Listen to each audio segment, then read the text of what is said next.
But according to Democrats and according to the corporate media, Republicans and their conservative allies in the media, shows like this, are exploiting the death of Irina Zarutska, the innocent 23-year-old who was murdered on the light rail in Charlotte, North Carolina last month.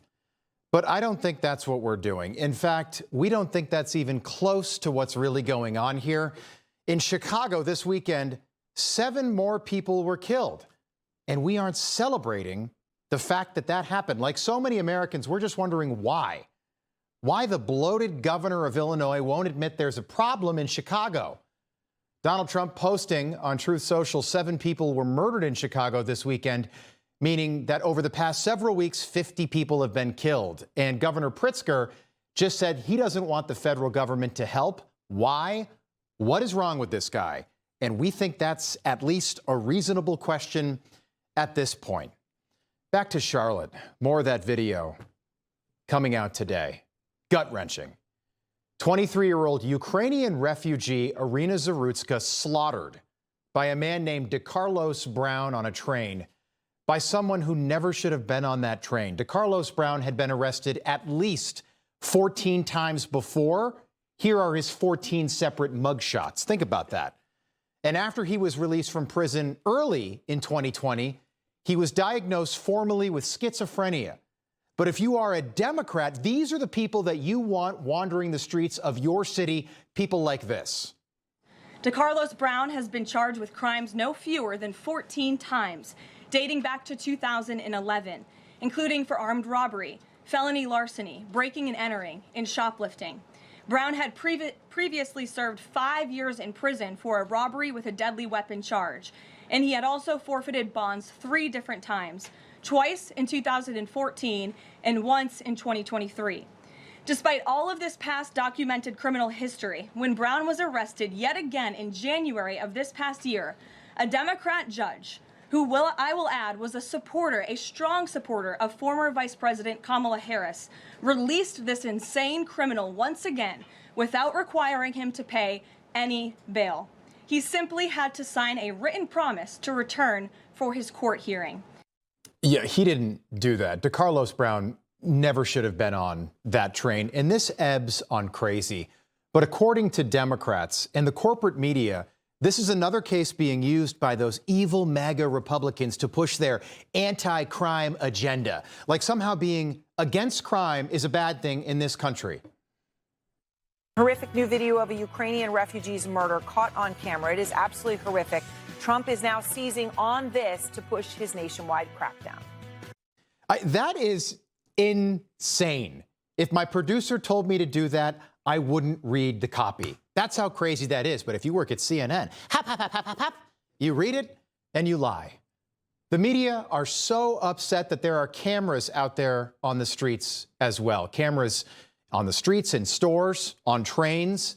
And all these cameras are recording these brutal crimes. Mark Caputo writing about this in Axios, quote, "The rising number of surveillance cameras in public spaces, including on Charlotte's light rail, has become a big accelerant in these cases," meaning the media are more upset that the murder in Charlotte was recorded than they are about the actual murder itself. Think about that. Caputo went on to say that MAGA influencers are drawing repeated attention to violent attacks to elaborate and elevate the issue of urban crime and accuse mainstream media of undercovering shocking cases, to which we say we aren't accusing the mainstream media of undercovering this story. We are accusing them of not covering this story at all until they were shamed into doing so today. As of yesterday, the New York Times, the Washington Post, the Associated Press, CNN, and MSNBC had yet to cover this story even a single time. Not once. The story of a black career criminal with schizophrenia brutally murdering a 23-year-old blonde Ukrainian refugee. That's not an accusation. That's a fact. And the media aren't covering this story because of the races involved in this story. Reverse them, you've got yourself a story. If you work at CNN and a black man kills a white woman, we're sorry, that's just not a story over there.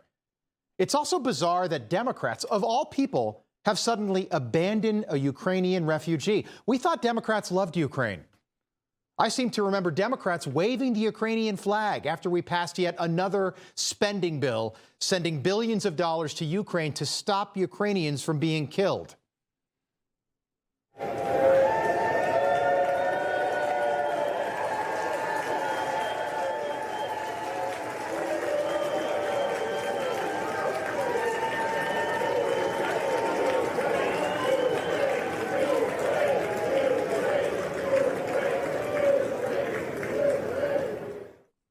That happened on Capitol Hill, here. That wasn't in Ukraine. I guess Democrats don't care as much when it happens here, in places like Charlotte. They only care about Ukrainians dying in Ukraine, not North Carolina. The Democrat mayor of Charlotte, Vi Lyle, after hiding the video of the murder from the public for more than 2 weeks, put out a statement where she can't even say Irina's name, in one of the most bizarre statements we have ever seen from a politician. Quote, "First and foremost, my thoughts and prayers go out to the young woman's family and friends.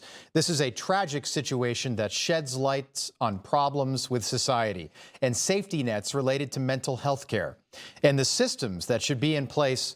While I do not understand the specifics of the man's medical record, what I have come to understand is that he has long struggled with mental health and appears to have suffered a crisis." Yeah, I'll say.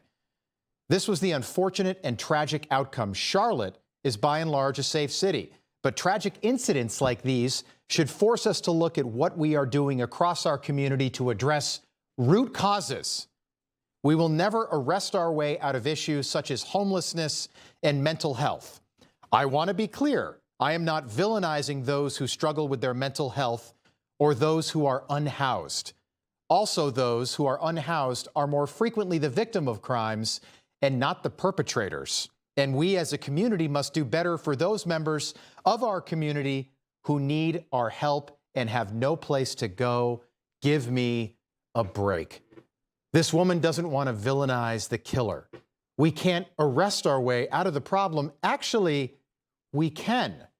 If this man was in jail, this wouldn't have happened. But this man was also unhoused, which is just a foolish way of saying homeless. Democrats love to change the language. He was unhoused. Well, yeah, he was homeless. Because the Democrat mayor of Charlotte would rather talk about root causes, another made-up term. Remember when Kamala Harris said she was going to look into the root causes of illegal immigration? How'd that work out? After all of this happened, GoFundMe had to start taking down accounts trying to raise money for the killer, DeCarlos Brown.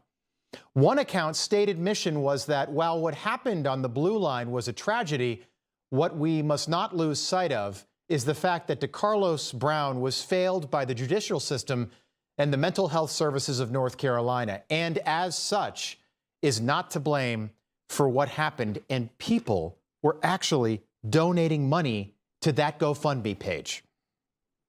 And that's what life is like for people living in so many of these Democrat-run cities, something the president addressed today. 24 of the top 25 most dangerous cities in America are run by Democrat mayors.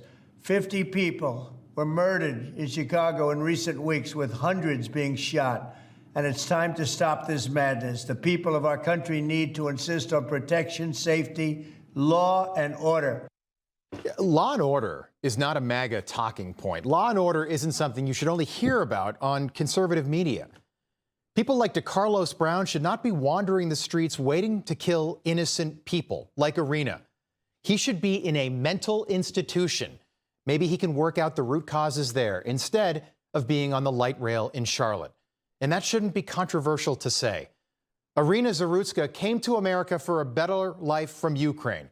She was 23. And unlike so many Joe Biden illegal aliens, she wasn't here for handouts.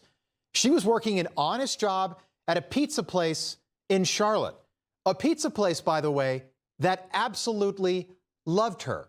They posted this on their social media page. "Our dear Irina left this world far too soon, and our hearts are heavy with grief. Since her passing, we have kept a candle burning in her memory, a small reminder of the warmth, kindness, and light that she brought into our lives every single day. Irina, we miss you more than words can say. You will forever be in our hearts." Irina should still be here. But because of broken policies, we now have a system where repeat violent criminals never go to jail, to the point where people will sit there and watch a woman bleed to death on the light rail in Charlotte, North Carolina, and act like it's just another Thursday. But it's not. It's not normal. And Arena's gone now, like so many others.